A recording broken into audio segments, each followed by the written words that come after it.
So, na ko i-share ninyo kung nabitaw mo yung mga bulking nga mga clothes or mga comforter, parehaan ni di ba? Dako ni siyag ma-consume nga kanang space kung ato ni ibagahi or ibutang sa bag. Karon, nagpalit mi og vacuum. Ito ni pinuon. Hangin dry sod ani, di ba? So ato ni siyang isod sa vacuum, plastic.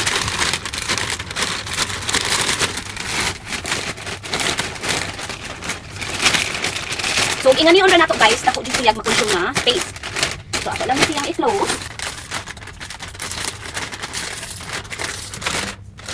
Atong balik ko close. Kaya para maka-assure ka nga.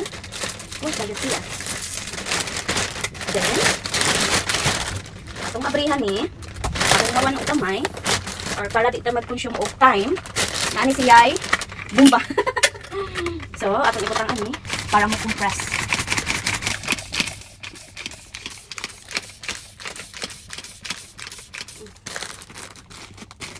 Diba? Hinihiyos na siya. Unya, di po maabugan. Then, atong i-close o balik. O, diba? Dahil na po among nahilwa.